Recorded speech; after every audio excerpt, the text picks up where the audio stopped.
Okay, let's talk about the witness interviews. 302s of witness interviews.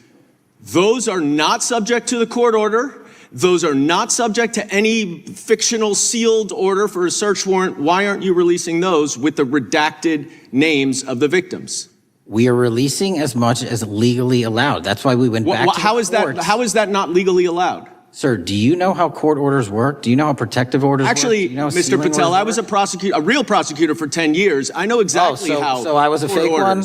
And I want to understand what the court order prevents you from releasing witness statements that the FBI took. You should know that as a real prosecutor, when the court hand downs a protective order and a motion to seal, the material is sealed unless that judge waives it. Your testimony here is that all of those witness statements are under a court order, a protective order.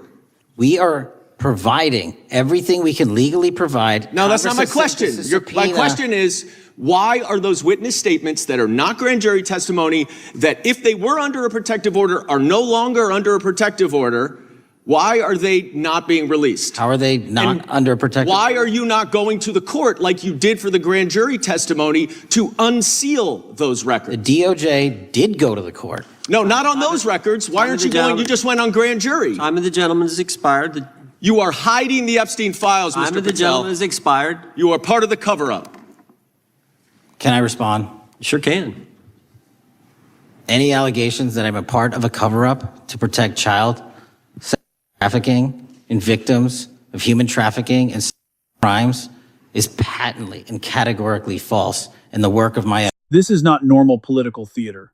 This is a sitting U.S. congressman screaming at the FBI director that he is covering up child sex trafficking right on the House floor. Kash Patel responds with a flat denial, but the real question is, who is actually telling the truth to the American people? Welcome to Floor Verdict.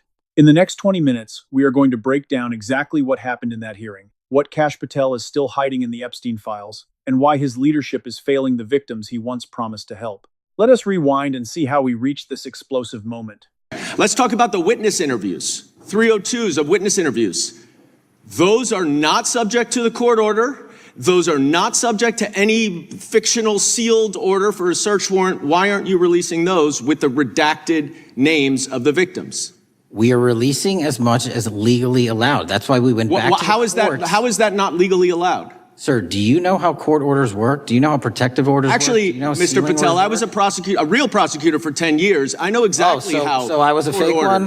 And I want to understand what the court order prevents you from releasing witness statements that the FBI took. Watch this exchange carefully. Congressman Dan Goldman asks a simple question. Why won't you release the FBI's own witness interview reports, the 302 forms with the victims' names properly redacted? Patel's answer is always the same. We are releasing as much as legally allowed. That's why we went back to the court for that. Goldman, who was a real prosecutor for 10 years, fires back. Sir, do you know how court orders work? Do you know how protective orders work? Patel's reply, I was a fake one. This is the moment the mask slips. The man who once demanded the full release of the Epstein files is now hiding behind the exact legal technicalities he used to criticize. Mr. Patel, does Donald Trump appear anywhere in the Epstein files? I'm sorry, could you say that again? It's not a complicated question. Does Donald Trump appear anywhere in the Epstein files? I didn't say it was a complicated question. I just didn't hear you, so my apologies. We have released where President Trump's name's in the Epstein files and everybody else, and all credible information that we are legally allowed to release has been released. All right, so let's go through that. You're referring to court orders that prohibit you from releasing grand jury testimony under Rule 6E. Is that what you're referring to when you say as the law allows? That's a piece of it. Really? What other evidence do those three court orders you cited prohibit from being released?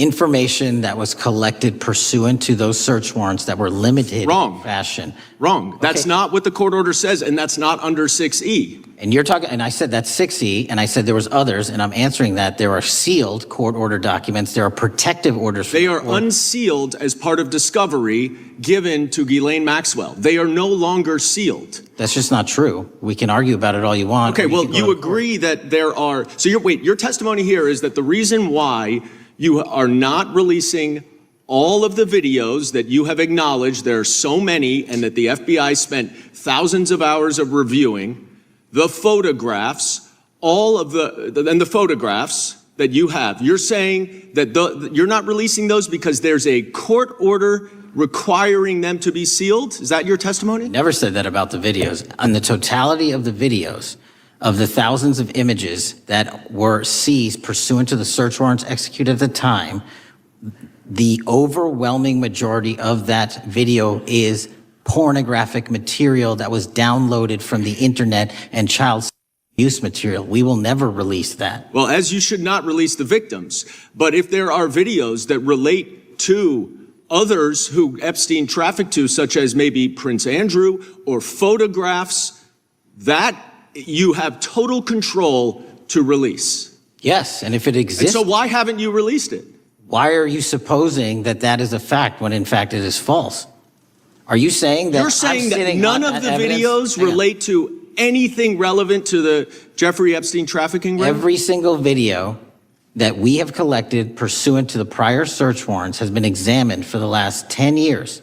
And every single video has been utilized for whatever prosecutions were able to be legally brought. I'm not asking about prosecutions. I'm asking about why you aren't releasing the full Epstein files, including the names of people who were involved in the ring that you promised to do before you became FBI director. I just told you I'm not going to release downloaded porn of I'm not children asking on the about internet. that. Fine. I'm asking about all the other files. What other videos? Tell me. Tell me. That's what I'm asking. Tell me. You're saying there are no videos that would be relevant to anyone else involved in the Jeffrey Epstein. Pursuant to Mr. Acosta's collection of information based on the search warrants. That's all we have in our possession. And I'm asking you, that stuff. That's all we got. I'm not asking all you got. I'm asking you, in that stuff, there's nothing that's related to to any other people engaged with Epstein in underage. Correct. To my knowledge, no. Okay. Patel Let's keeps talk drawing a hard line. The vast majority of the videos and photos are downloaded child abuse material, and he will never release it. That part is correct. No one is asking for that. But Goldman pushes further. What about videos and evidence connected to other people Epstein trafficked victims to? What about the rest of the network? Patel's answer, to my knowledge, no. Here's what's truly shocking. In June 2026, Epstein survivors and family members of Virginia Giuffre met privately with House Oversight Chairman James Comer. They brought forward internal DOJ and FBI documents, including emails discussing the creation of a spreadsheet of allegations against more than a dozen men. These survivors say clear investigative leads still exist. The DOJ under Kash Patel and Acting Attorney General Todd Blanche claims there is not enough evidence to open new investigations. Even more damning, the survivors are now publicly demanding that Kash Patel and Todd Blanche testify under oath, on camera, and in public about the release process, the redactions, and why these leads are being ignored. One of their lawyers stated bluntly that anyone involved in hiding information about Epstein's facilitators should be subject to criminal investigations for covering up the most prolific predator of our time. Over 200,000 pages remain redacted or withheld. A federal judge has already ruled that the DOJ is in violation of the Epstein Files Transparency Act. Patel once said the Black Book was under his direct control. Now he says only what is legally allowed can be released. The difference is not legal, it's political. So just how bad is Kash Patel's leadership at the FBI? It is so bad that with his latest chaotic firings, the FBI Agents Association, which represents 14,000 agents, including more than 90% of all active FBI agents, has issued a blistering public rebuke, calling Kash Patel's actions, quote, erratic and arbitrary retribution. As a part of the ongoing purge at the FBI, several agents who worked on investigations related to Donald Trump's attempt to overturn the 2020 election results were fired by Kash Patel earlier this week, then reinstated after pushback from none other than acting D.C. U.S. Attorney Jeanine Pirro, only to be fired again by Kash Patel the next morning. After that nonsensical and arbitrary whiplash, an FBI Agents Association spokesperson telling Axios that the firings, quote, highlight the chaos that occurs when long-standing policies and processes are ignored. An agent simply being assigned to an investigation and conducting it appropriately within the law should never be grounds for termination. Quote, FBI agents deal in facts, and we urge Director Patel to do the same. When leadership abandons due process, it doesn't just erode trust. It makes the American public less safe.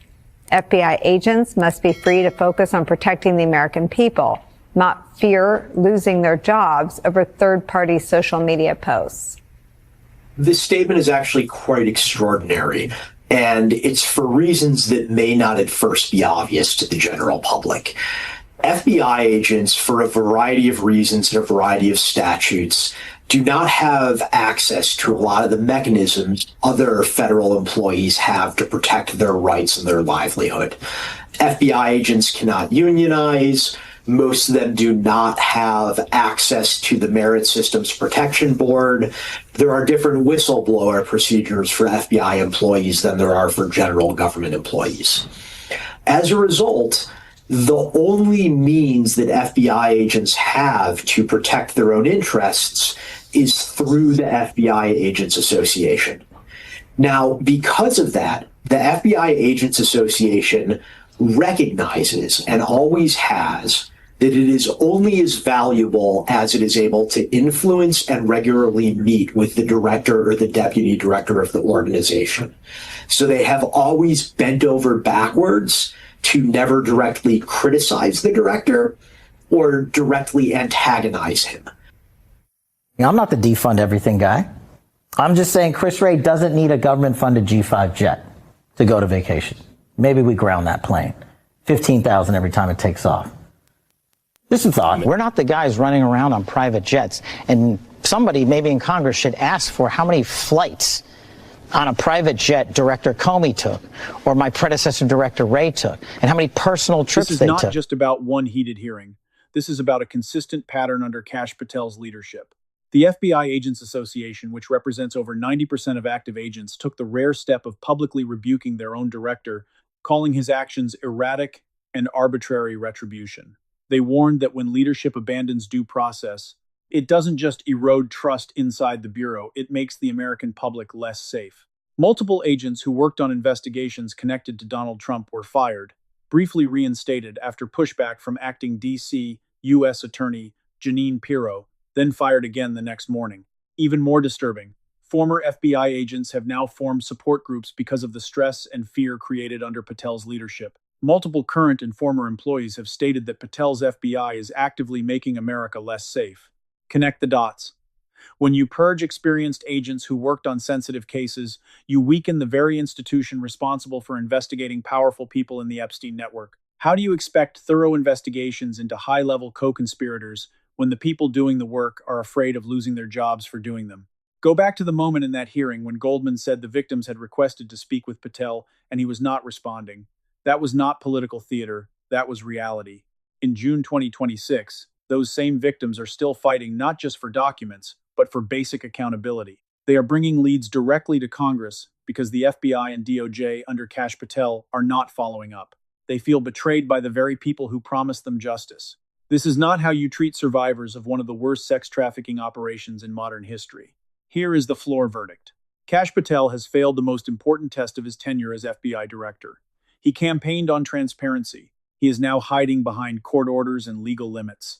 He has allowed over 200,000 pages to remain redacted, ignored clear leads brought forward by survivors, and created chaos inside the FBI that weakens its ability to pursue powerful people. The victims of Jeffrey Epstein deserve real justice, not carefully worded denials, not political excuses, and certainly not a director more focused on protecting his position than delivering the truth. If Kash Patel truly has nothing to hide, he should agree to the survivors' demand. testify under oath, on camera, and in public. Until then, the accusations of a cover-up will only grow louder. That's the verdict. If you believe the victims of Jeffrey Epstein deserve full transparency and real accountability, like this video, subscribe to Floral Verdict, and drop your thoughts in the comments. Patel covering up or telling the truth? Share this video. The more people who see what's really happening, the harder it becomes to keep these files buried. I'll see you in the next one.